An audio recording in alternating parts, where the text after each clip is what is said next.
Hello and welcome back to Story Time with the Lover's Path Tarot.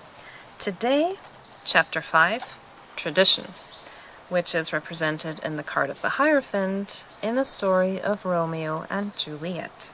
But in this case, it is not so much about the lovers themselves, it is about the Freya who helped them. Let's get into the story.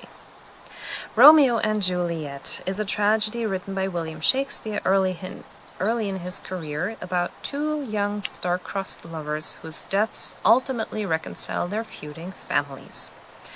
But he was not the one who came up with the story first. The plot is based on an Italian tale translated into verse as The Tragical History of Romeo and Juliet by Arthur Brooke in 1562. That's 30 years before Shakespeare put a spin on it. It was among Shakespeare's most popular plays during his lifetime, and along with Hamlet, it is one of the most frequently performed plays. Today, the title characters are regarded as archetypal young lovers, and the best-known movie adaptation is probably the one with Leonardo DiCaprio and Claire Danes from 1996.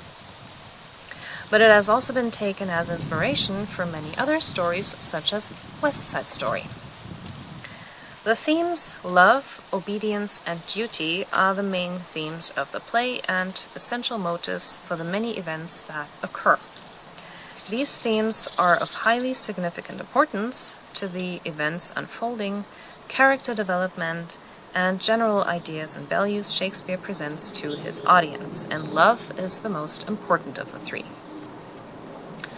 Now to the story. We are in Verona, Italy. The two families, Montagu and Capulet, are sworn enemies. The Montagus are Romeo's family, and the Capulets are Juliet's family. Count Paris wants to marry Juliet and makes arrangement with her father, agreeing to wait 2 more years since Juliet is still pretty young. Meanwhile, Romeo is hung up on one of the Capulet's nieces, Rosaline. In order to cheer him up, his friends suggest to go to the ball of the Capulets in hopes of meeting her there. But instead, he sees Juliet, and Rosaline is forgotten. Some family drama later, Romeo reveals his identity to Juliet, and they get engaged. With the help of Friar Lawrence, who hopes to reconcile the two families through the children's union, they are secretly married the next day. A following fight between Tybalt and Mercutio gets out of hand. Mercutio dies, making Romeo feel guilty and stabbing Tybalt in revenge. Romeo is exiled from Verona under penalty of death if he ever returns. He secretly does to consummate the marriage to Juliet that night. The next morning, Juliet's father informs her that she does have to marry Paris soon, being rejected by her mother when she says that she doesn't want to. In her grief, she turns to Friar Lawrence for help. He offers a potion that will put her into a death-like coma for 2 days. The friar promises to send a messenger to inform Romeo of the plan so that he can then rejoin her when she wakes up. On the night before the wedding, she takes the drug, and when discovered dead, she is laid in the family crypt. The messenger does not reach Romeo, and instead, Romeo learns of Juliet's death from his servant, Balthazar. Heartbroken, Romeo buys poison and goes to the Capulet crypt. A confrontation between him and Paris ends up with Paris being killed by Romeo. Still believing Juliet to be dead, he drinks the poison. Juliet then wakes up, discovering that Romeo is dead. Friar Lawrence arrives and urges her not to be rash and to join a society of nuns, but he hears a noise from outside and then flees from the tomb. She stabs herself with Romeo's dagger and joins him in death. The feuding families and the Prince of Verona meet at the tomb to find all three dead. Friar Lawrence recounts the story of the two star-crossed lovers. The families are reconciled by their children's deaths and agree to end their violent feud. The play ends with the prince's eulogy for the lovers, for never was a story of more woe than this of Juliet and her Romeo. Friar Lawrence occupies a strange position in Romeo and Juliet. He is a kind-hearted cleric who helps them throughout the play. He performs the marriage. He gives generally good advice, especially in regard to the need for moderation. He is the sole figure of religion in the story, but Friar Lawrence is also the most scheming and political of all of the characters. He marries Romeo and Juliet as a plan to end the civil war, kind of, between the families in Verona, and he helps Romeo into Juliet's room. He helps him to get out of Verona, and he devises a plan to reunite Romeo and Juliet through the deception of the sleeping potion. Friar Lawrence's plans, they seem well conceived and well intentioned, and they serve as the main mechanism through which the fated tragedy of the play occurs.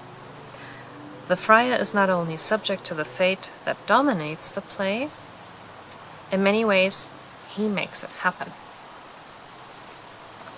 So, in the card, we have the spiritual teacher and the fatherly figure, and he is truly caught between love and duty, as we can see on the card, and the banners held by the angels on his left and right hand side, where it says amor and dovere, love and duty. And he stepped in when parental love failed. He offered neutral advice. And who knows how the story could have ended if they had listened to his advice. But then again, he is very observant, and even if he hasn't lived through many experiences himself, he has seen other people's stories unfold, and therefore he knows how people react in certain situations. And there's also one instance where he cautions Romeo and tells him to be patient and not to do anything rash. But then again, Romeo says, well, if you were my age and you were in my position, you would not listen to your own advice. And he has to admit that's true. But that's where the wisdom of age comes in. So the Hierophant teaches us to look at things from different perspectives, think things through. Patience is a virtue, and it is something that we have to learn. And watching other people's stories can also help us, teach us something, and we can draw conclusions on what maybe not to do in our own lives. So, once again, this story was chosen very well for the card of the Hierophant.